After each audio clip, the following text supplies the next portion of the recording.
നാരായണ നാരായണ നാരായണ നാരായണ നാരായണ. ഗുരുവായൂരപ്പ. ശ്രുതിഗീത 3-ാം ഭാഗം 18-ാമത്തെ ശ്ലോകം മുതൽ ഭാഗവതത്തിൽ ഞാൻ എഴുതിയ പുസ്തകത്തിൽ 25-ാമത്തെ ശ്ലോകം മുതൽ പറയണം. ആദിയും മധ്യവും അന്ത്യവും ഏകനിൽ നിത്യനീലെന്നത് സത്യമായി കാണണം. ഉൾക്കാഴ്ചയില്ലാത്ത താപസർ ജിഹ്വയെ സ്വന്തം ഉദരത്തെ ഈശനായി കണ്ടിടും. ഹൃത്തിനെ ഈശനായി ആരുണി കണ്ടിടും.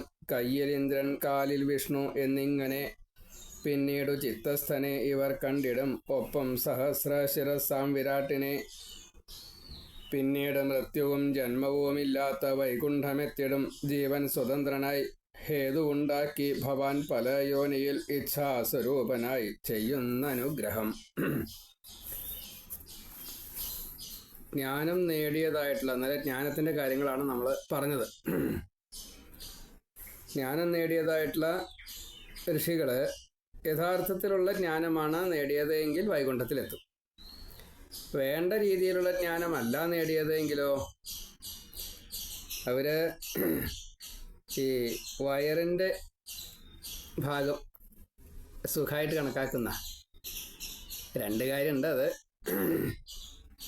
ജിഹ്വാപസ്ഥ ജയം പറ്റാത്ത ഋഷിമാർ, അവർക്ക് ഋഷിത്വമില്ലായ്ക്കൊന്നുമില്ല, പക്ഷെ ഇതിന് അടിമകളാണ്. അത് കാരണം ഇതിനെ കുറച്ച് കൂടുതലായിട്ട് കണക്കാക്കും.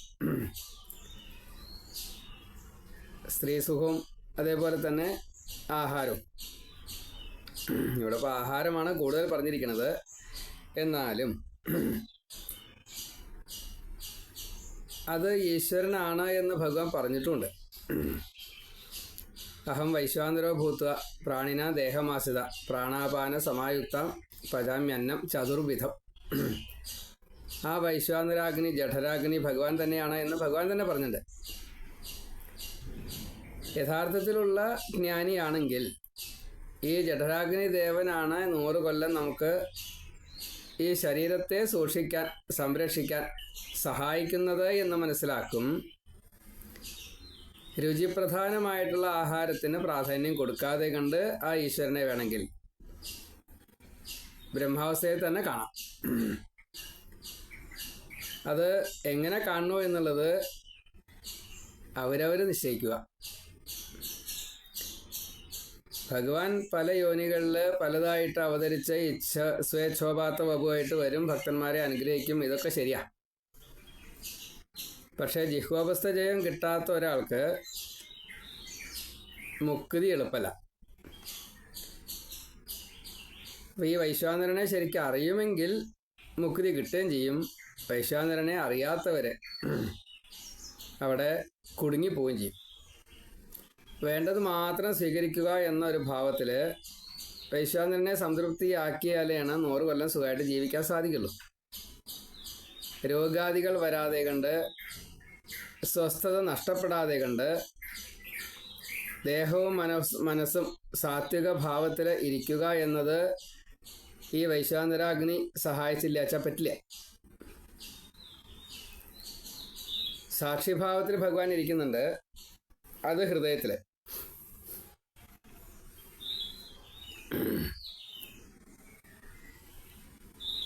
അത് നമുക്ക് എവിടെ എന്നുള്ളത് ആജ്ഞാചക്രത്തിലാണ് എന്ന് പറയപ്പെടും. ഭഗവാന്റെ ഇരിപ്പിടം സ്വതേ ആജ്ഞാചക്രത്തിലാണ്. അവിടേക്കാണ് നമ്മൾ കോൺസെൻട്രേറ്റ് ചെയ്യാറും എന്നൊക്കെയാണ് പറയുക. ആ ഭഗവാന്റെ അനുഗ്രഹത്തോട് കൂടിയിട്ടേ സഹസ്രാര പത്മത്തിലേക്ക് എത്താനോ അതിൻ്റെ മുകളിലേക്ക് പോകാനോ സാധിക്കുള്ളൂ. എന്നെ നിയന്ത്രിക്കാൻ എൻ്റെ മേധാശക്തി എനിക്ക് തന്നെ ഉപകാരമാവണം. എൻ്റെ ഇന്ദ്രിയങ്ങളെ എനിക്ക് സ്വാധീനിക്കാറാവണമെങ്കിൽ ഈ മേധാശക്തി, അത് നമ്മിലുള്ളതായിട്ടുള്ള ഈ ചൈതന്യം തന്നതായിട്ടുള്ള ഭഗവാന്റെ ആ സ്വാധീനം അത് നമുക്ക് എടുക്കാറാവണം. അപ്പോഴേ ഇന്ദ്രിയങ്ങളെ നിയന്ത്രിക്കാനൊക്കെ പറ്റുള്ളൂ, ശമദമാദികളെ സ്വീകരിക്കാൻ പറ്റുള്ളൂ. അപ്പോൾ അത് ആജ്ഞാചക്രത്തിൽ ഭ്രൂമധ്യത്തിൽ എന്നൊക്കെ പറയും. ഹൃദയം എന്നുള്ളത് അത് ശരീരത്തിൻ്റെ വക്ഷസ്സിലുള്ളതാണ്. മറ്റേത് നെറ്റിയിലാണ്. തപോലോകം.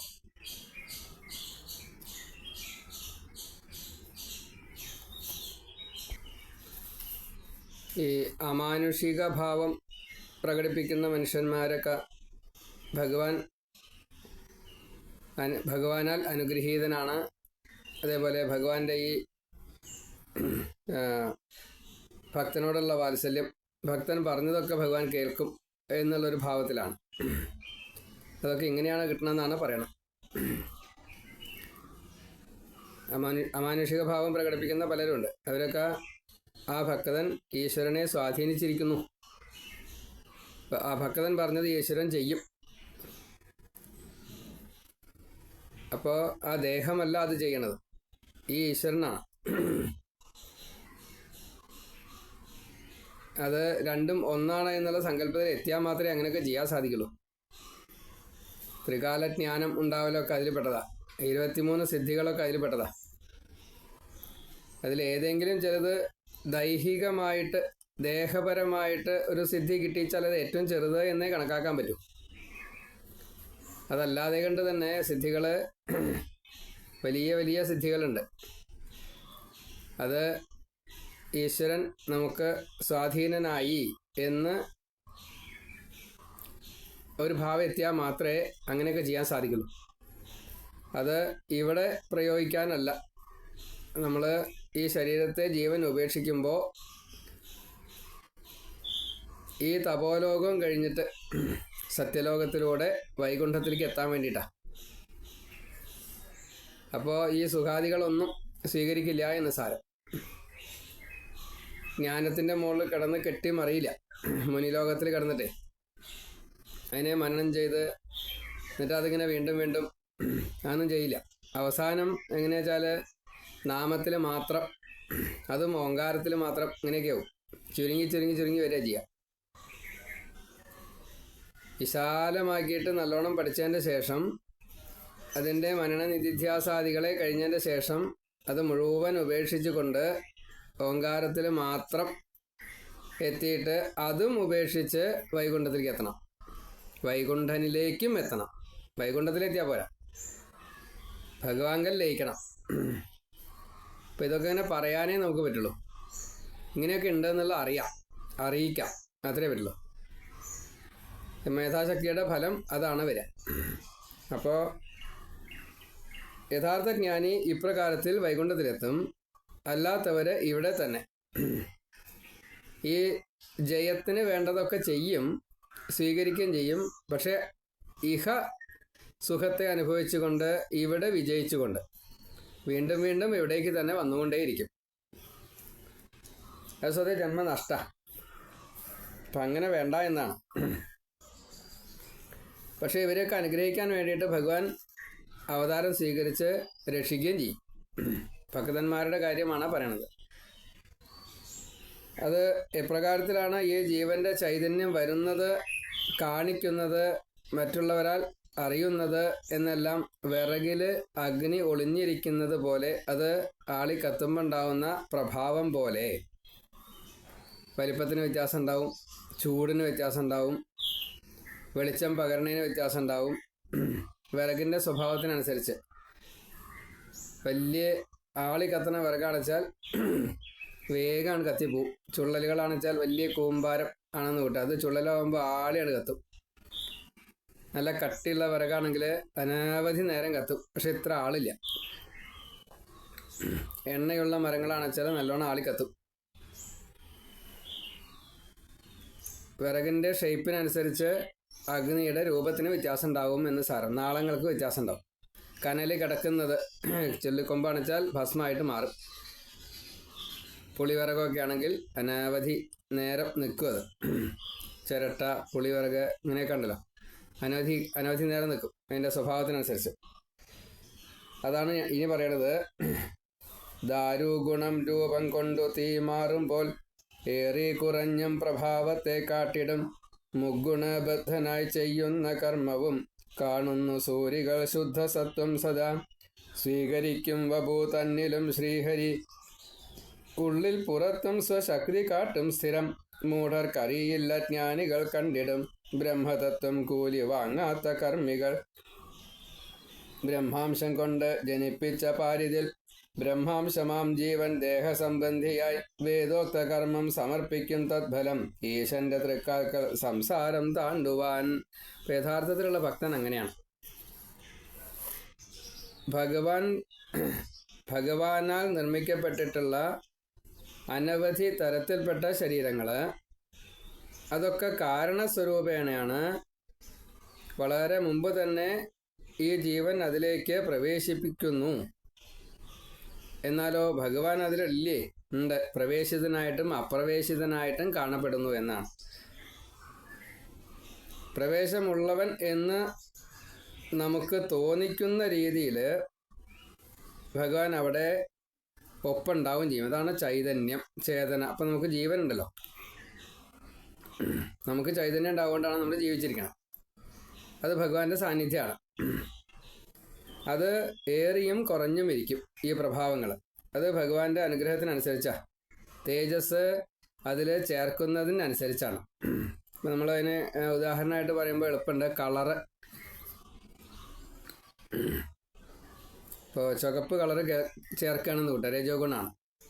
ആ ചുവപ്പ് കളറ് ഒരു ലിറ്റർ വെള്ളത്തിൽ ചുവപ്പ് കളറ് ഇത്ര ചേർത്തു എന്ന് വെച്ചാൽ അതിനൊരു കളറ്. അതിൻ്റെ ഇരട്ടി ചേർത്തു എന്ന് വെച്ചാൽ ആ കളറിൽ വളരെ വ്യത്യാസം വന്നു. അതിൻ്റെ 4 ഇരട്ടി ചേർത്തു എങ്കിൽ തിക്കായി, കട്ടൻ ചുവപ്പായിട്ട് മാറി. ചുവപ്പ് ഒരേ ചുവപ്പാണ് ചേർക്കണത്, പക്ഷേ അളവിൽ ആ വ്യത്യാസം വരും. വെള്ളത്തിൽ പഞ്ചാര ചേർക്കുമ്പോൾ പൂരിതം ആണെങ്കിലോ പരിപൂരിതം ആണെങ്കിലോ കുറച്ചേ ചേർത്തുള്ളൂ വെച്ചാൽ മധുരം കുറയും. പക്ഷെ പരിപൂരിതമാണെങ്കിൽ അതിൽ പഞ്ചസാരയുടെ ഒരു സാമ്യം ഉണ്ടാവും.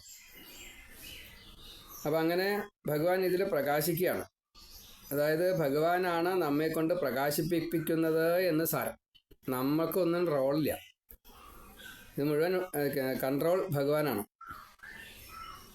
അങ്ങനെ വിവിധങ്ങളായിട്ടുള്ള ശരീരികൾ ഈ ദേഹത്തിൻ്റെ അല്ലെങ്കിൽ ദേഹത്തിലുള്ള ഇന്ദ്രിയാദികളെ ഉപാധികളാക്കിയിട്ട് പലതരത്തിൽ ശോഭിക്കുന്നു.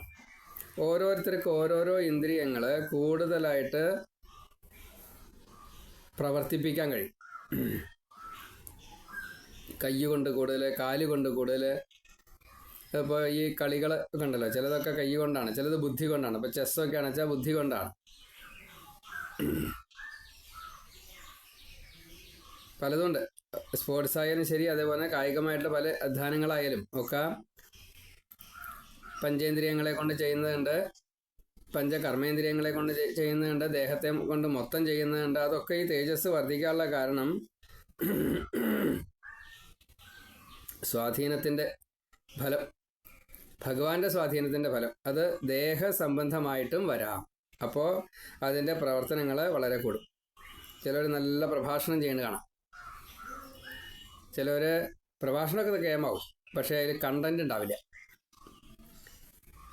ചിലർ പറയണ കേൾക്കാൻ അത്ര സുഖമൊന്നും ഉണ്ടാവില്ല, പക്ഷെ പോയിന്റ്സ് ഉണ്ടാവും. അപ്പോൾ യഥാർത്ഥത്തിൽ അത് സ്വീകരിക്കപ്പെടുന്നത് എങ്ങനെയാ? ഈ സ്വീകരിക്കുന്ന ആളുകളുടെ ടേസ്റ്റിനനുസരിച്ചാണ് സ്വീകരിക്കുക. ജ്ഞാന കുതിക്കുകയാണെന്ന് വെച്ചാൽ പോയിന്റ്സിനെയാണ് താല്പര്യപ്പെടുക. കലാകാരന്മാരാണെന്ന് വെച്ചാൽ അതിൻ്റെ പ്രസൻറ്റേഷനെയാണ് ഇഷ്ടപ്പെടുക. രണ്ടും വേണം എന്നുള്ള കൂട്ടർ ആ രീതിയിലുള്ള പ്രഭാഷണത്തെയാണ് സ്വീകരിക്കുക. യഥാർത്ഥത്തിൽ വേണ്ടത് ജ്ഞാനത്തെ സമ്പാദിക്കുക എന്നതാണ്. അല്ലാണ്ട് അത് പ്രസൻറ്റേഷൻ എങ്ങനെയാണ് നോക്കിയിട്ടല്ല വേണ്ടത്. അത് വളരെ കുറച്ച് ആളുകളെ അങ്ങനെ ചിന്തിക്കുള്ളൂ. അത് യഥാർത്ഥത്തിലുള്ള ജ്ഞാനത്തെ നേടണം. അതെങ്ങനെ കിട്ടിയാലും വേണ്ടില്ല, ജ്ഞാനത്തെയാണ് സമ്പാദിക്കേണ്ടത്. യഥാർത്ഥ വിദ്യാർത്ഥി അങ്ങനെയാണ്. ജ്ഞാനി എന്നുള്ള 4ാമത്തെ ഭാവത്തിലുള്ള അതിലെത്തിയാലേ ഇത് സാധിക്കുള്ളൂ. എപ്പോഴാണ് ഈ ആത്മീയ ഗുരുവിൽ നിന്നും യഥാർത്ഥത്തിലുള്ള ജ്ഞാനം വീണ് കിട്ടുക എന്ന് നോക്കിയിട്ട് അത് കാത്തിരിക്കുന്ന. അപ്പം അതിൻ്റെ ഇടയ്ക്ക് ചെയ്യുന്ന സേവനങ്ങളൊക്കെ ഫർദർ എക്സ്പീരിയൻസ് എന്നുള്ള നിലയ്ക്കാണ്. ഒരു PhD എടുക്കുന്ന പോലെയാണ്. എല്ലാറ്റിലും വിദ്യയെ കാണാൻ സാധിക്കും. നമ്മൾ സ്ഥിരമായിട്ട് ചെയ്യുന്നതായിട്ടുള്ള ഓരോന്നിലും നമുക്ക് വിദ്യയെ കാണാൻ സാധിക്കും. സൂക്ഷ്മം എല്ലാറ്റിലും ഉണ്ട്. ഇനി ഒരു പ്രവൃത്തിയിലും വ്യത്യാസമില്ല. ഊണ് കഴിക്കുന്നതിലുണ്ട്, ചോറ് വെച്ചുണ്ടാക്കുന്നതിലും ഉണ്ടെന്നർത്ഥം. എല്ലാം ഗവേഷണമാണ്.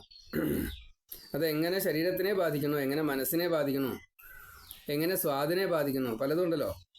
അതാണ് ഗവേഷണം. ഇത് നല്ല രുചിയുണ്ട് കേട്ടോ. പക്ഷേ രുചി കൊണ്ട് കാര്യമില്ല. മനസ്സിനെ വിപരീതമായിട്ടാണ് ബാധിക്കണമെങ്കിലോ ശരീരത്തിനെ വിപരീതമായിട്ടാണ് ബാധിക്കണമെങ്കിലോ അപ്പോൾ ആ രുചി കൊണ്ട് കാര്യമില്ല. അങ്ങനെ ഓരോന്നും ഈ രൂപവ്യത്യാസങ്ങൾ, ഇപ്പം രൂപം എന്ന് വെച്ചാൽ ആകൃതി മാത്രമല്ല, ഭാവവ്യത്യാസം. ഇവിടെ രൂപം എന്നുള്ളത് ഭാവം എന്ന അർത്ഥത്തിലാണ്. വിറകിൻ്റെ ആയതുകൊണ്ട് അഗ്നി ആയതുകൊണ്ട് അത് രൂപം എന്ന് പറഞ്ഞു. പക്ഷേ ഈ ജീവൻ്റെ ദേഹവുമായി ബന്ധപ്പെട്ട ഭഗവാന്റെ അനുഗ്രഹം ജീവനെയും ദേഹത്തെയും എങ്ങനെ ബാധിക്കുന്നു, മനസ്സിനെ എങ്ങനെ ബാധിക്കുന്നു, അത് ഭാവമാണ്. അപ്പോൾ ആ ഭാവത്തെ ഈ പ്രകാരത്തിൽ ഭഗവാനാൽ സഹായിക്കപ്പെടുന്നു. അപ്പോൾ ഇഹസുഖത്തെ ആഗ്രഹിക്കാത്തവരാണെങ്കിൽ ഈ പ്രസൻറ്റേഷൻ എങ്ങനെയെന്ന് നോക്കില്ല, പോയിന്റ്സ് മാത്രം സ്വീകരിക്കാൻ നോക്കും. അങ്ങനെയുള്ള നിർമ്മല ബുദ്ധിമാന്മാർ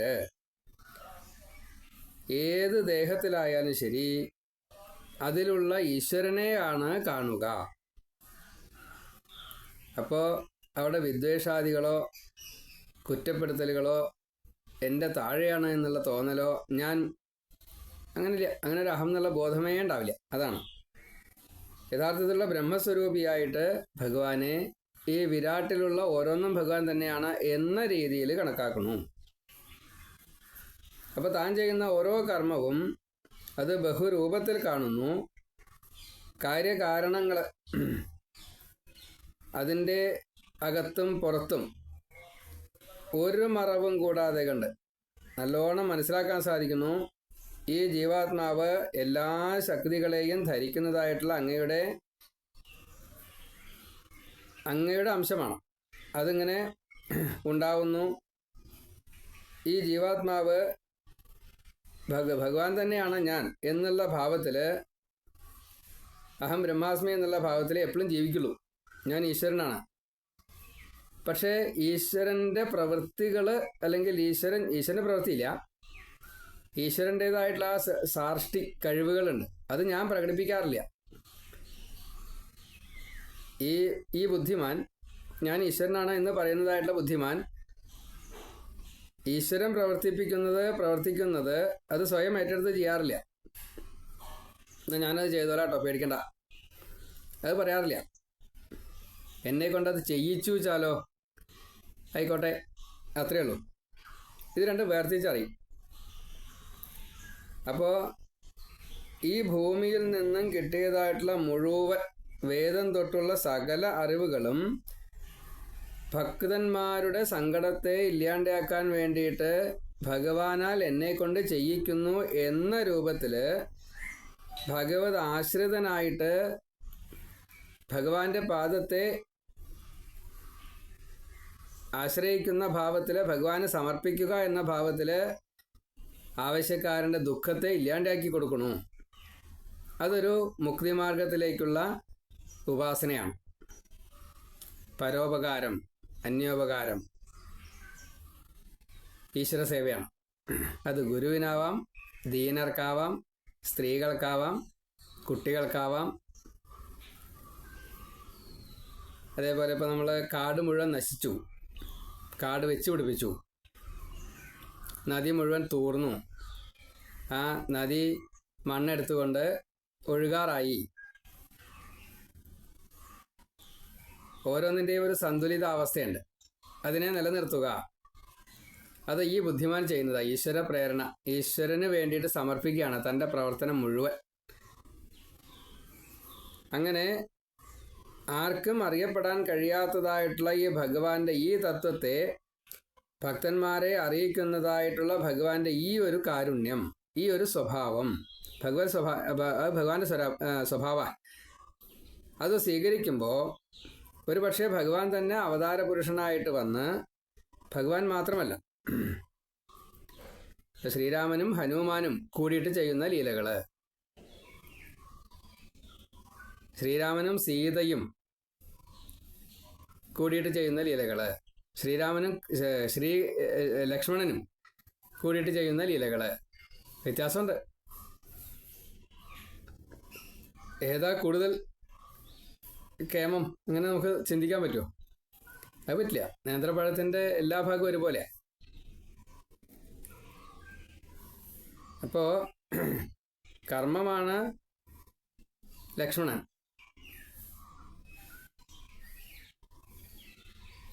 ജ്ഞാനം തന്നെയാണ് സേവാഭാവമായിട്ട് ഹനുമാൻ,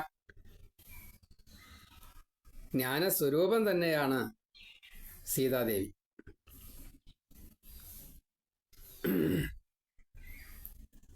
അപ്പോൾ ജ്ഞാനവും അവിടെ ഹനുമാന്റെ ഭാവത്ത് കർമ്മവും, എന്നാൽ അത് ലക്ഷ്മണന്റെ ഭാവത്തുള്ള കർമ്മം വേറെയാണ്. രണ്ടും രണ്ടാണ്. ഇതിലേതാ ഇതിൽ കേമം? ശ്രീരാമൻ ഉണ്ടെങ്കിൽ ഇതൊക്കെ കേമ, ശ്രീരാമൻ ഇല്ലെങ്കിൽ അത് വേറൊരു ഭാവത്തിലാണ് വരിക. വ്യത്യാസമുണ്ട്. അപ്പോൾ ഇതിനെ യഥാർത്ഥത്തിൽ അങ്ങോട്ട് അറിയാൻ സാധിച്ചുവെങ്കിൽ, ഈ മഹാത്മ്യത്തെ യഥാർത്ഥത്തിൽ അങ്ങോട്ട് അറിയാൻ സാധിച്ചുവെങ്കിൽ, ഈ മഹാ അമൃത സമുദ്രത്തിൽ നമ്മൾ ജ്ഞാനത്തെ കിട്ടാൻ വേണ്ടിയിട്ട് ശരിക്കും പരിശ്രമിച്ചു എങ്കിൽ നമുക്ക് പറയാനേ പറ്റുള്ളൂ കേട്ടോ, സ്വീകരിക്കാൻ പറ്റില്ല. പറയലും അനുഭവിക്കലും അത് കണ്ടെത്തലും ഒരുപോലെയല്ല. അങ്ങനെ കിട്ടുകയാണെങ്കിൽ ഈ സാംസാരികമായിട്ടുള്ള അരയന്നങ്ങൾ താമരപ്പൂവിൽ എന്ന പോലെ എപ്പോഴും രമിച്ചു കൊണ്ടിരിക്കുന്നു. നമ്മൾ സാധാരണ ഒരു താമര പൊയ്കയിൽ അരയന്നങ്ങൾ നീന്തുമ്പോൾ അരയന്നങ്ങൾ താമരയെ എങ്ങനെയൊക്കെ സ്വീകരിക്കുന്നുവോ, താമര ഈ അരയന്നങ്ങളെ എങ്ങനെയൊക്കെ കാത്തിരിക്കുന്നുവോ, നമുക്ക് താമര എന്നുള്ളത് ജീവനില്ലാത്ത ഒരവസ്ഥയും അരയന്നം എന്നുള്ളത് കൗതുകമുണർത്തുന്ന ഒരു പക്ഷിയും ജലപക്ഷിയായിട്ടും കണക്കാക്കണം. അതിൽ രണ്ടുപേരുടെയും ഈശ്വരഭാവം കണക്കാക്കുമ്പോൾ കൊടുക്കൽ വാങ്ങലുകൾ രണ്ടുപേരും ചെയ്യുന്നുണ്ട്. അത് എപ്രകാരത്തിൽ സ്വാധീനിക്കപ്പെടുന്നു?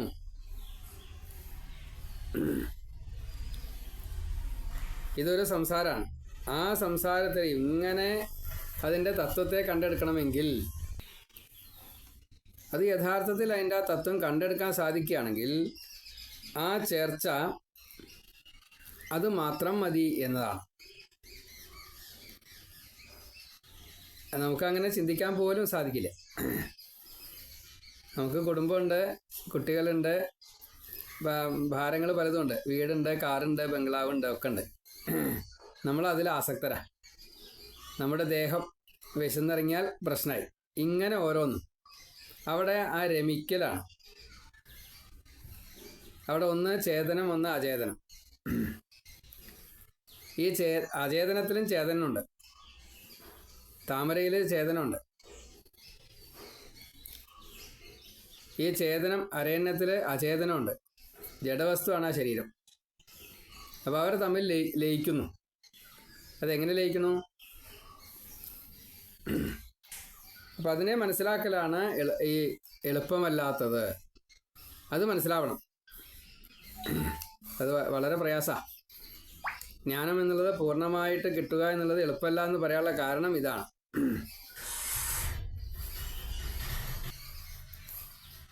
താമരപ്പൊയ്കയിൽ അരയന്നങ്ങൾ നീന്തുന്നു എന്നാണ്. അപ്പോൾ ഒരു താമര ഒരു അരയന്നത്തെ അല്ല, ഒരു അരയന്നം ഒരു താമരയെയുമല്ല. ഇപ്പം ഈ സരസ്സിൽ അനവധി താമരകളുണ്ട്. ഒരു അരയന്നം തന്നെ അനവധി താമരയെ സ്വീകരിക്കുന്നു. ഈ സരസ്സിൽ അനവധി അരയന്നങ്ങളുണ്ട്. ഒരു താമര അനവധി അരയന്നങ്ങളെ സന്തോഷിപ്പിക്കുന്നു. ചേതനം അചേതനം. നമ്മുടെ ബന്ധങ്ങൾ, സംഘങ്ങൾ, മനുഷ്യരായിട്ടും ജലജീവികളായിട്ടും സസ്യങ്ങളായിട്ടും പക്ഷിമൃഗാദികളായിട്ടും മണ്ണ്, പർവ്വതം, നദി, കാർമേഘം, സൂര്യേന്ദ്രന്മാർ, നക്ഷത്ര ഗോളങ്ങൾ, ഊർധ്വലോകം, അധോലോകം, എന്തെല്ലാം കാര്യങ്ങൾ നമുക്ക് പഠിക്കാനുണ്ട്, അറിയാനുണ്ട്. ഗ്രന്ഥങ്ങളായിട്ടും വസ്തുക്കളായിട്ടും ഇഷ്ടഭോജ്യങ്ങളായിട്ട് ആഹാര സാധനങ്ങളായിട്ട് എന്തെല്ലാം വ്യത്യസ്തത ഉണ്ട് നമുക്ക്. നമ്മളെ അരേണ്യമായിട്ട് നമ്മൾ കണക്കാക്കുക, ഈ ബാക്കിയുള്ളതെല്ലാം താമരയായിട്ട് കണക്കാക്കുക. എത്രയോ മനുഷ്യന്മാരുണ്ട്. അതിൽ ഏതെങ്കിലും ഒരു വസ്തു ഈ മനുഷ്യന്മാരെ കണക്കാക്കുന്നു. ഇപ്പോൾ സസ്യത്തിലെ ഒരു സാധനം, പർവ്വതം, നദി, ആ നദിയിൽ എത്ര ആൾക്കാർ കുളിക്കുന്നു, ക്ഷേത്രം, അവിടെ എത്ര ആൾക്കാർ വന്ന് തൊഴണു. അരയന്നവും താമരയും പോലെയാണ്. രണ്ടു പേർക്കും ഒരേപോലെ ഈ കൊടുക്കൽ വാങ്ങലുകൾ സാധിക്കുന്നു. അതിലെ ഈശ്വരഭാവത്തെ എപ്പോഴാണോ കണ്ടെത്താൻ സാധിക്കുന്നത്, അപ്പോൾ നമ്മൾ ഭാഗവത യജ്ഞം നടക്കുന്ന സമയത്തുള്ള തമ്മിലുള്ള ഒരു ബഹുമാനിക്കൽ, ആചാര്യനെ ബഹുമാനിക്കുന്ന ശ്രോതാക്കളെ ബഹുമാനിക്കുന്ന ആചാര്യൻ. ഇപ്പം ചിലപ്പോൾ ശ്രോതാക്കളെ ബഹുമാനിക്കാത്ത ആചാര്യന്മാരെ കാണാറുണ്ട് കേട്ടോ, അത് നോക്കണ്ട. ആചാര്യന്മാരെ ബഹുമാനിക്കാത്ത ശ്രോതാക്കളും ഉണ്ട്. ഇതൊക്കെ നമ്മൾ കാണാറുണ്ട്. വളരെ പ്രയാസമാണ്. ജ്ഞാനം കണ്ടെത്തുക എന്നുള്ളത് വളരെ പ്രയാസമാണ്. ഓരോ നെഗറ്റീവ്സിലും പോസിറ്റീവ് ഉണ്ട് എന്നുള്ളതാണ്. രണ്ട് നെഗറ്റീവ് ചേർന്നാൽ പോസിറ്റീവായി.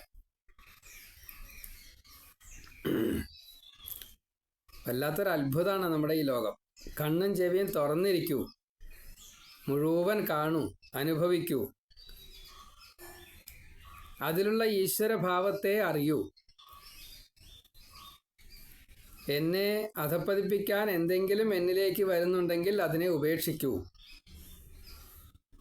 നെഗറ്റീവ് തോട്ട്സ്, ചീത്ത വിചാരങ്ങൾ വരുന്നുണ്ട് എങ്കിൽ ഈ കാമക്രോധാദികൾ, അവിദ്യകൾ 41 എണ്ണം നമ്മളെ ബാധിക്കുന്നുണ്ടോ, നാം ചെയ്യുന്ന ഈ സംഘത്തോടെ ആ സംഘത്തെ ഉപേക്ഷിച്ചോളൂ. നമ്മളിപ്പോൾ ആരും പറയൊന്നും വേണ്ട. ദുർഗന്ധം വന്നാൽ നമ്മൾ ഒന്നുകിൽ മൂക്ക് പൊത്തും, അല്ലെങ്കിൽ അവിടുന്ന് പോവും. അത് ഓട്ടോമാറ്റിക്കാ. അങ്ങനെ ഓരോന്നിനെയും ഈ സംഘം കൊണ്ട് എനിക്കിനി അടുത്തത് ദോഷമാണ് വരുന്നത്, അതുകൊണ്ട് ഞാൻ ഇതിനെ ഉപേക്ഷിക്കുന്നു എന്ന് തീരുമാനിച്ചാൽ അതുതന്നെയാണ് ശരി. അതിൽ താൽക്കാലികമായിട്ട് അയാളാ പോയത് ശരിയായില്ല കേട്ടോ, വിരോധമില്ല. കാരണം നമ്മൾ വന്നതും ഒറ്റയ്ക്കാണ്, പോണതും ഒറ്റയ്ക്കാണ്. സമൂഹജീവിയാണെങ്കിലും സാത്വിക ഭാവത്തിന് കൂടെ നിൽക്കാത്തവരെ ഉപേക്ഷിച്ചോളൂ, കുഴപ്പമില്ല. നമുക്ക് പ്രാരബ്ധമായിട്ട് എന്താണോ അനുഭവിക്കാനുള്ളത് അത് അനുഭവിച്ചിരിക്കും, സുഖമായാലും ദുഃഖമായാലും. പക്ഷെ അതിൽ ഉറപ്പുണ്ടാവണം. ഞാൻ സാത്വികനായിട്ടേ ജീവിക്കുള്ളൂ എന്നുള്ളത് ഉറപ്പുണ്ടാവണം. അങ്ങനെയാണെങ്കിൽ ഭഗവാന് പ്രിയനുമില്ല, അപ്രിയനുമില്ല. ഈ പരമാത്മാവായിരിക്കുന്ന ഭഗവാൻ സാക്ഷിയായിട്ട് നമ്മുടെ ഒപ്പം ഇരിക്കുന്നു. ആ ഭഗവാനിൽ ഈ ജീവാത്മാവിന് എങ്ങനെ രമിക്കാൻ സാധിക്കുള്ളൂ? സച്ചിദാനന്ദം കിട്ടുന്നത് വരെ ഈ ബാഹ്യമായിട്ട് കിട്ടുന്നതിൽ മാത്രമേ രമിക്കാൻ സാധിക്കുള്ളൂ. അപ്പോൾ അതിൽ ഈ സന്തോഷഭാവത്തെ എങ്ങനെയാണ് സ്വീകരിക്കേണ്ടത്? ഒരു കാരണവശാലും അസത്തിനെ പോഷിപ്പിക്കാതെ കണ്ട് സത്തിനെ പോഷിപ്പിച്ചുകൊണ്ട് ലോകഹിതമായിക്കൊണ്ട് താൻ ചെയ്യുന്ന സകല കർമ്മങ്ങളും പോസിറ്റീവായിട്ട് വരണം, പരമസാത്വികമായിട്ട് വരണം. ഒരു കാരണവശാലും ഒരു വാസന പോലും, ദുർഗന്ധമല്ല ഉദ്ദേശിച്ചത്, ജന്മവാസന, കർമ്മവാസന, അങ്ങനെ ഒന്നുണ്ട്, പാപവാസന. അപ്പം അത് നമ്മളെ ബാധിക്കാത്ത രീതിയിൽ നമ്മളെ കൺട്രോൾ ചെയ്യാൻ പറ്റുന്ന പറയണം. നമുക്ക് സ്വയമേവ കൺട്രോൾ ചെയ്യാൻ പറ്റും, വേണ്ടാന്ന് വയ്ക്കാൻ പറ്റും. ഇത്തിരി സുഖമാണ് കിട്ടുക. ആ സുഖത്തിന് വേണ്ടിയിട്ട് ആ ചീത്ത കർമ്മം ചെയ്യണ്ട. ഈ കിട്ടാൻ പോകുന്ന വസ്തു ചീത്തയാണോ നല്ലതാണോ എന്ന് പോലും നമുക്ക് അറിയില്ല. നമ്മൾ സുഖമാണെന്ന് വിചാരിക്കുന്നേ ഉള്ളൂ. പുറമേക്ക് കാണുമ്പോൾ സുഖമാണ്, അല്ലാന്ന് പറയണില്ല. പക്ഷേ ആ പുറമേക്ക് കാണുന്ന സുഖത്തിൽ പോലും സുഖസ്യ അനന്തരം ദുഃഖത്തെ കാണാൻ സാധിച്ചുവെങ്കിൽ പിന്നെ ആ സുഖത്തെ നമ്മൾ തേടണ്ട, ആ സുഖത്തെ നമ്മൾ നേടണ്ട. കിട്ടിയാലും ശരി, വേണ്ടാന്ന് വയ്ക്കാം. അങ്ങനെ സ്വീകരിക്കാത്ത ഒരാളുണ്ടെങ്കിൽ അയാൾക്ക് വീണ്ടും ജനിക്കേണ്ടാത്ത രീതിയിൽ വൈകുണ്ഠത്തിലെത്താം. അങ്ങനെ അല്ലാത്ത ആളുകൾക്ക് വീണ്ടും സംസരിക്കേണ്ടി വരും. കാരണം ഏതാണ് ഉത്കൃഷ്ടം ഏതാണ് നികൃഷ്ടം എന്ന് അറിയാത്തത് കൊണ്ടാണ് അങ്ങനെ സംഭവിക്കുന്നത്. ബ്രഹ്മത്തിലെത്താൻ കഴിയാത്ത മർത്യന് തത്വം അവതാരലീലയാൽ കാട്ടിടും. സാത്വിക രക്ഷക ലീലയിൽ മുങ്ങിയോർ ആനന്ദമഗ്നരായി കർമ്മഠത്വം വിടും. പിന്നെ നമുക്ക് കർമ്മമില്ല. ഈ സ്വീകരിക്കൽ കർമ്മാണ്, കൊടുക്കൽ കർമ്മാണ്, അനുഭവിക്കൽ കർമ്മാണ്. അപ്പൊ ഈ കർമ്മത്തെ ഉപേക്ഷിക്കാൻ സാധിക്കും? വേണ്ട എന്ന് വെച്ചാലേ. താമരപ്പൊയ്കയിൽ ഹംസങ്ങളെ പോലെ സൂരികൾ പാദപത്മത്തെ അറിഞ്ഞിടും. സ്വർഗാദി സൗഖ്യവും ജന്മമരണവും താണ്ടും ഭയമെന്യേ ബ്രഹ്മത്തിലെത്തുവാൻ. ഉപേക്ഷിക്കാൻ പേടിയുണ്ടാവും നമുക്ക്. സമൂഹത്തില് ഒറ്റപ്പെടുമോ എന്ന ഭയം ഉണ്ടാവും. എന്താ കാരണം? ഉറപ്പില്ല, വിശ്വാസമില്ല. അതാ ഒറ്റപ്പെട്ടോട്ടെ, ഒറ്റപ്പെടില്ല. എന്താ കാരണം? ജീവാത്മാവ് പരമാത്മാ അംശമായതുകൊണ്ട് എല്ലാവരിലും ഇതുണ്ട്. അവർക്ക് നമ്മൾ ഇഷ്ടപ്പെടേണ്ട അല്ലെങ്കിൽ വേണ്ട എന്ന് സ്വീകരിക്കേണ്ട എന്നുള്ള അവസ്ഥ വരാനുള്ള കാരണം അതിലുള്ള നെഗറ്റീവിനെ വേണ്ട വെച്ചിട്ടാ. അത് പേടി കൊണ്ടല്ല, വേണ്ട എന്ന് വെച്ചിട്ടാ. ഇനി സംസാരം വേണ്ട, അതുകൊണ്ട് അതിനെ ഉപേക്ഷിക്കുകയാണ്. അപ്പോൾ ഭയം ഇല്ലാതെ കണ്ടാണ് അത് ഉപേക്ഷിക്കേണ്ടത് എന്ന് സാരം. ഭയന്നിട്ടല്ല ഉപേക്ഷിക്കേണ്ടത്, ഭയം ഇല്ലാതെ കണ്ടാണ് ഉപേക്ഷിക്കേണ്ടത്. ദേഹത്തെ ദേഹി സുഹൃത്തായി കണ്ടിടും. ദേഹബന്ധം വീണ്ടും കിട്ടാതിരിക്കുവാൻ ജീവൻ തനു തോണി കൊണ്ടു ചെയ്യിച്ചിടും. ജീവൻ തനു തോണി കൊണ്ടു ചെയ്യിച്ചിടും. നാമപങ്കായത്താൽ അക്കരെ കേറ്റിടും. ഇനി അടുത്തതാണ് ഭഗവാന്റെ ഈ ഒരു സ്വഭാവം ഉണ്ടല്ലോ, അതെല്ലാം അവതാരമായിട്ടാണ് വരിക. അപ്പം ഈ അവതാരങ്ങളൊക്കെ പ്രത്യക്ഷമായിട്ടുള്ള അവതാരങ്ങൾ ശ്രീരാമൻ, ലക്ഷ്മണൻ, ശ്രീകൃഷ്ണൻ തുടർത്തുള്ള പ്രത്യക്ഷ അവതാരങ്ങൾ. അതല്ലാതെ കണ്ട് തന്നെ അവതാര ഭാവങ്ങൾ കുറേ ഉണ്ട്. വിശപ്പ് ഉണ്ടാകുന്നത് ഒരു അവതാര, വിശപ്പ് തീർക്കാനുള്ള ആഹാരത്തെ കിട്ടുന്നത് ഒരു അവതാര, പ്രാരബ്ധം തീർക്കാൻ വേണ്ടിയിട്ട് ദുഃഖങ്ങളെ തരണു. അപ്പോൾ ആ ദുഃഖം ഒരു അവതാര. ആ ദുഃഖത്തെ പരിഹരിക്കാൻ വേണ്ടി ഭഗവാൻ ദുഃഖപരിഹാരത്തെ ചെയ്തു തരണു. അപ്പോൾ അതൊരു അവതാര. അവതാരത്തിന് സ്വരൂപമില്ല, ഭഗവാന് സ്വരൂപമില്ല. സകളൻ, നിഷ്കളൻ, രണ്ട് ഭാവമുണ്ട്. നിഷ്കളമായിട്ടുള്ള ഈ ഭാവത്തെ അതെടുക്കാറാവണം, അത്രയേ വേണ്ടൂ. എടുക്കാം, നമുക്ക് അറിയണമൊക്കെ ഉണ്ട്. പക്ഷെ നമ്മളത് ആ ഭാവത്തിലെല്ലാം എടുക്കണമെന്ന് മാത്രമേ ഉള്ളൂ. നമുക്ക് ഈ കാര്യം അറിയാം. ദാരിദ്ര്യം വന്നു വെച്ചാൽ പൈസയുടെ ഒരു ആവശ്യം വന്നു, അതാണ് ദാരിദ്ര്യം. അവിടെ ഊണയിക്കാല്ലേണ്ട അതല്ല. അപ്പോൾ ആ പൈസ തരണ ഒരാൾ അല്ലെങ്കിൽ ആ പൈസ കിട്ടിയെങ്കിൽ, ആ കാര്യം നടന്നുവെങ്കിൽ അത് തന്നെയാണ് അവതാരം. അത് നമുക്കറിയാം. പക്ഷെ നമുക്ക് സുഖം അത് മാത്രമേ നമ്മൾ അവതാരമായിട്ട് കണക്കാക്കാറുള്ളൂ. ഈ പ്രാരബ്ധം തീർക്കാൻ വേണ്ടിയിട്ട് ദുഃഖത്തെ തരുമ്പോൾ ആ ദുഃഖം അവതാരമായിട്ട് നമ്മൾ കണക്കാക്കാറില്ല. ഹിരണ്യകശിപുവിനെ ഭഗവാൻ നരസിംഹമായിട്ട് വരിച്ചപ്പോൾ നരസിംഹ അവതാരമായിട്ട് നമ്മൾ പറയുന്നുണ്ട്. ഹിരണ്യകശിപുവിനെ സംബന്ധിച്ച് അത് ദുഃഖം തന്നെയാണ്. ഹിരണ്യാക്ഷനെ സംബന്ധിച്ച് അത് ദുഃഖം തന്നെയാണ്. നമ്മൾ കേമായിട്ട് നരസിംഹാവതാരത്തിലെ കേമായിട്ട് പൂജിക്കുകയൊക്കെ ചെയ്യും. പക്ഷേ ഹിരണ്യകശിപുവിനെ സംബന്ധിച്ചുള്ള ഈ ദുഃഖത്തെ, ആ ദുഃഖം അവതാരമാണ്. എന്താ ദുഃഖം? എനിക്ക് ഇനിയും ജീവിക്കണം, ഇനിയും ഭരിക്കണം, ഇനിയും ഞാൻ കേമനാവണം, ഇനിയും എൻ്റേത് മുഴുവൻ പൂർണ്ണതയിലെത്തണം. ഇത് സാധിക്കുന്നില്ല. അവതാരം ഭഗവാൻ നരസിംഹമായിട്ട് വന്നതോട് കൂടിയിട്ട് അതൊക്കെ തീർന്നു. അത് ഉൾക്കൊള്ളാറാവണം. നമുക്ക് നരസിംഹം മാത്രമേ ഈശ്വരനുള്ളൂ, ഹിരണ്യകശിപു ഈശ്വരനല്ല. അവിടെ നമുക്ക് ഹിരണ്യകശിപു അല്ല ഈശ്വരൻ. ഹിരണ്യകശിപുവിൽ നിന്നും പുറമേക്ക് വരുന്നതായിട്ടുള്ള ഉപദ്രവാദികൾ മുഴുവൻ ദുഃഖങ്ങളായിട്ടാണ് സജ്ജനങ്ങൾക്ക് വന്നത്. ആ ദുഃഖമാണ് അവിടെ ഈശ്വരൻ. അവരുടെ പ്രാരബ്ധത്തെ തീർത്തതാ. ആ പ്രാരബ്ധത്തെ തീർത്ത സമയത്ത് ഉണ്ടാകുന്ന ഈ വിഷമത്തെ ആശ്രയിച്ചത് ഈശ്വരനെയാണ്. ദുഃഖം തീർക്കാനായിട്ട് ഈശ്വരനെയാണ് ആശ്രയിച്ചത്. അപ്പോൾ ഈ ദുഃഖവും ഈശ്വരനാണ്, പിന്നീട് വന്ന സുഖവും, ഹിരണ്യകശിപുവിനെ വധിക്കുക എന്ന ആ സുഖവും അതും ഈശ്വരനാണ്. ഈ ദുഃഖം കിട്ടിയില്ല വെച്ചാൽ പ്രാരബ്ധം തീരില്ല. സുഖം മാത്രം കിട്ടിയാൽ പ്രാരബ്ധം തീരില്ല. അപ്പോൾ അവിടെ പ്രാരബ്ധം തീർത്തു തന്നില്ലേ, അതാണ്. ഇത് രണ്ടും കാണാറാവണം. പ്രാരബ്ധം ദുഃഖമായിട്ട് വരണില്ലെങ്കിൽ അത് അയാളുടെ ഭാഗ്യം എന്നേ ഉള്ളൂ. അപ്പോൾ നമ്മൾ ആ ഭാഗ്യത്തിൽ ഭഗവത് അനുഗ്രഹം ഉണ്ടെന്നേ കണക്കാക്കാൻ പറ്റൂ. അപ്പോൾ അത് മാത്രം ശരി വിചാരിച്ചത് അങ്ങനെ തെറ്റിദ്ധരിക്കരുത്. നമ്മൾ മുന്നേ എന്തെങ്കിലും ചെയ്തിട്ടുണ്ടെങ്കിലോ നമുക്കറിയോ? നമുക്കറിയില്ല. പ്രഹ്ലാദനും ദുഃഖം വന്നു, പക്ഷെ പ്രഹ്ലാദന് അത് അനുഭവപ്പെട്ടില്ല. വാളുകൊണ്ട് വെട്ടി, പ്രഹ്ലാദന് കൊണ്ടില്ല. വെള്ളത്തിലിട്ട് മുക്കി കൊല്ലാൻ നോക്കി, വിഷം കുടിപ്പിച്ചു, അഗ്നിയിലിട്ടു, പ്രഹ്ലാദനത് അനുഭവിച്ചില്ല. പ്രഹ്ലാദന് ദുഃഖം കിട്ടി, പ്രാരബ്ധം തീർത്തു. ഇതൊരു ആസുരഭാവമാണല്ലോ എന്ന് ചിന്തിച്ചു എന്നിട്ടേ ഉള്ളൂ ശാപമായിട്ട് മാറിയത്. ജയവിജയന്മാർക്ക് ഈ ജന്മം വേണ്ടി വന്നത്. കർമ്മത്തിന് ഫലമുണ്ട്. പ്രഹ്ലാദനെ ഇപ്രകാരത്തിൽ ക്രൂശിച്ചു, പക്ഷെ അതൊന്നും പ്രഹ്ലാദനെ ബാധിച്ചില്ല. എന്താ കാരണം? ഉള്ളിൽ ലവലേശം ഈ ജയവിജയന്മാരെ ശപിക്കണമെന്നോ കരുതി കൂട്ടിയിട്ടല്ല എന്ന് സാരം. ഹിരണ്യകശിപു കരുതി കൂട്ടിയിട്ടാണ് ചെയ്തത് എന്നതുകൊണ്ട് ഇതൊക്കെ തിരിച്ച് റിട്ടേൺ വന്നു.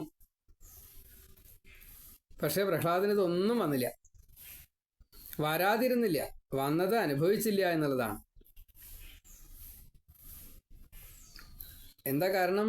പ്രഹ്ലാദന് ഭക്തിഭാവമുണ്ട്, ഹിരണ്യകശിപുവിന് ഭക്തിഭാവം ഇല്ല. ഭഗവാനാൽ അനുഗ്രഹിക്കപ്പെട്ടതായിട്ടുള്ള ഈ ദ്വേഷഭക്തി ഉണ്ട് എന്നുള്ളത് നമുക്കൊന്നും എടുക്കാനുള്ള അധികാരമില്ല. ഭഗവാൻ തരണം. ഭഗവാൻ ഒരു ലൈസൻസ് തരും. ആ ലൈസൻസാണത്. വിദ്വേഷഭക്തിയോട് കൂടിയിട്ട് എന്നെ ആരാധിച്ചോളൂ. അത് എല്ലാവർക്കുള്ള പറ്റില്ല. അത് കൂടുതൽ കൂടുതൽ ദോഷങ്ങൾ ഉണ്ടാവുകയുള്ളൂ. ജരാസന്ധനെ പോലെ ഭീമനാൽ വധിക്കപ്പെടും, മുക്തിയില്ല. അത് വ്യത്യാസമുണ്ട്. യവനനെ പോലെ മുജുകുന്ദനാൽ ഭസ്മമാക്കും, മുക്തിയില്ല. സൈന്യങ്ങളാൽ വധിക്കപ്പെടും, മുക്തിയില്ല. ഭഗവാൻ എല്ലാവർക്കും സാരൂപ്യ മുക്തി കൊടുക്കാൻ ഉദ്ദേശിച്ചിട്ടുണ്ടെങ്കിൽ യുദ്ധങ്ങളിൽ അത് ഒരുപക്ഷെ സംഭവിക്കാം. യുദ്ധം ചെയ്ത് മരിച്ച സ്വർഗമാണ് എന്നുള്ളൊരു ന്യായം മാത്രമേ ഉള്ളൂ. ഭക്തിയില്ലാത്തവർ ആത്മഹന്താക്കളായി ദേഹങ്ങളിൽ കർമ്മവാസനാബദ്ധരായി ഇന്ദ്രിയപ്രീതിയെ സുഖം നേടും കർമ്മടർ ഏറ്റം ഭയപ്പെട്ട് നഷ്ടമാക്കും വപു. അപ്പോൾ ഹിരണ്യകശിപുമാര് ഇങ്ങനെയാണ് ചെയ്യുക. സുഖത്തെ നേടാൻ വേണ്ടിയിട്ട് ദേഹത്തെ ഉപയോഗിക്കും. അതേസമയം ഭക്തന്മാര് ഇതേ ദേഹം കൊണ്ട് തന്നെ ഈ ഈശ്വരപ്രാപ്തിക്ക് വേണ്ടിയിട്ടാണ് കർമ്മങ്ങൾ ചെയ്യുക. അവിടെ കർമ്മഠത്വം വരില്ല, മറ്റത് കർമ്മഠത്വം വരും. പ്രാണജയം ദമം നേടിയ ജിതേന്ദ്രിയൻ, ചിത്തജയം ശ്രമം ചിത്തജയം ശമം നേടിയ യോഗികൾ അങ്ങിൽ ലയിക്കുന്നു ശത്രുവിഹീനരായി വൈകുണ്ഠനാഥനിൽ അർപ്പിത ചിത്തരായി. വേദശാസ്ത്രങ്ങൾ സ്വരൂപികൾ അങ്ങയാൽ ആലിംഗനം നേടി നിർവൃത ചിത്തരായി മർത്യന്റെ ശത്രുക്കൾ ഇന്ദ്രിയങ്ങൾ തവ ശിക്ഷ ഭയന്നു സ്മരിക്കുന്നു ശത്രുവായി. ഈ ഭാവത്തിൽ നമ്മൾ എത്തണം. നമ്മെ കുടുക്കുന്നതായിട്ടുള്ള കാമാദികൾ ഇന്ദ്രിയങ്ങളിലൂടെയാണ് മനസ്സിൻ്റെ പ്രേരണയ്ക്കനുസരിച്ച് സുഖത്തെ തേടിപ്പോകുന്നത്. അപ്പോൾ ആ ഇന്ദ്രിയങ്ങളെ നമ്മൾ പേടിക്കണം, കള്ളന്മാരായിട്ട് പേടിക്കണം, കണക്കാക്കണം. അവരെ ജയിക്കാൻ സാധിച്ചാൽ അത് ശമദമാദികൾ എന്ന് പറയും. ദമം എന്നുള്ളത് ശരീരത്തെ അടക്കുക, ഇന്ദ്രിയാദികളെ മുഴുവൻ അടക്കുക. ശമം എന്നുള്ളത് മനസ്സിനെ അടക്കുക. മനസ്സും ശരീരവും നമ്മുടെ ബുദ്ധിക്ക് കീഴിലാണ് എങ്കിൽ പിന്നെ പേടിക്കാനില്ല. ആ കടിഞ്ഞാണ് കറക്റ്റാണെങ്കിൽ എവിടേക്കാണ് പോകേണ്ടത്? ക്ഷേത്രത്തിലേക്ക്. എന്താ അവിടുന്ന് സ്വീകരിക്കേണ്ടത്? പ്രസാദം.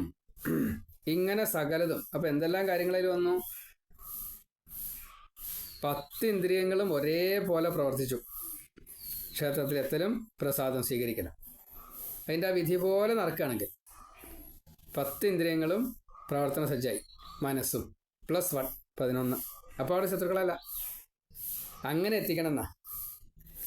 അപ്പോൾ ഭക്തി ഉള്ളവർക്ക് ഇത് സാധിക്കും. അല്ലെങ്കിൽ അവർ ആത്മഹത്യ ചെയ്യുന്നവരാണ്. വീണ്ടും ജനിക്കാൻ വേണ്ടിയിട്ട് ശരീരത്തെ ഉപേക്ഷിക്കുന്നവരാ. ഈ കർമ്മവാസന ഒഴിവാക്കാൻ വേണ്ടിയിട്ട്, ഇന്ദ്രിയപ്രീതിക്ക് അടിമകളാവാതെ കണ്ടിരിക്കാൻ വേണ്ടിയിട്ട്, കർമ്മഠത്വത്തെ ഒഴിവാക്കുക എന്ന ഭാവത്തിൽ, പ്രാണനെ ജയിക്കുക എന്ന ഭാവത്തിൽ, പ്രാണനെ ജയിക്കണം. പ്രാണനെ ജയിച്ചാലാണ് ഈ സ്വീകരണം വേണ്ടാന്ന് വയ്ക്കാൻ പറ്റുള്ളൂ. പ്രാണജയം കിട്ടിയാലാണ് ശരീര പോഷണത്തിന് വേണ്ടത് സ്വീകരിക്കൽ വളരെ കുറച്ച് സ്വാദ് നോക്കാതെ കണ്ട് ഒക്കെ ചെയ്യാൻ പറ്റുള്ളൂ. പ്രാണജയം നേടിയാൽ അതാണ് ദമം. അങ്ങനെ വേദങ്ങളെ മുഴുവൻ നന്നായിട്ട് എത്രത്തോളം അതിൻ്റെ ഗൂഢാർത്ഥങ്ങളെ കൂടി സ്വീകരിക്കാൻ സാധിക്കുന്നുവോ അത്രത്തോളം സ്വീകരിച്ചു കഴിഞ്ഞാൽ മുക്തി ഉറപ്പ്. 36ാമത്തെ ശ്ലോകം വരെയാണ് അപ്പോൾ നമ്മൾ പറഞ്ഞു വെച്ചത്. അപ്പോൾ മുക്തിക്ക് വേണ്ടിയിട്ടാണ് ശരീരത്തെ ഉപയോഗിക്കേണ്ടത് എന്ന് ഇവിടം വരെ പറഞ്ഞു. ഇനി ഇതിൻ്റെ ബാക്കി ഭാഗങ്ങൾ 4ാമത്തെ ഭാഗമായിട്ട് നാളെ പറയാം. അത് മുഴുവൻ ശ്രദ്ധിച്ച് കേൾക്കുക. ഒരുപാട് ശരികളെ കിട്ടും. ആ ശരികളെ ഇഷ്ടപ്പെടുക, അതിനനുസരിച്ച് ജീവിക്കുക. ശ്രുതിഗീത അതിൻ്റെ ഒരു അർത്ഥം മാത്രമാണ് പറയുന്നത്, വാച്യാർത്ഥം. അത് ജീവിതത്തിൽ ഗുണപാഠമായിട്ട് മാറും, അത് സംശയമില്ല. അതിന് ഭഗവാൻ അനുഗ്രഹിക്കുമാറാകട്ടെ എന്ന് പ്രാർത്ഥിക്കുന്നു. സർവത്ര ഗോവിന്ദനാമ സങ്കീർത്തനം ഗോവിന്ദ ഗോവിന്ദ. ഇത് ക്ഷമയോടുകൂടി കേട്ടാൽ മാത്രമേ മനസ്സിലാവുള്ളൂ. മനസ്സിലാക്കാൻ വളരെ പ്രയാസമുള്ള കാര്യമാണ്. അത് ലളിതമാക്കി തരട്ടെ ഭഗവാൻ, എളുപ്പമാക്കിയിട്ട് മനസ്സിലാക്കാൻ സാധിക്കട്ടെ. ഗുരുവായൂരപ്പ. നാരായണ നാരായണ നാരായണ.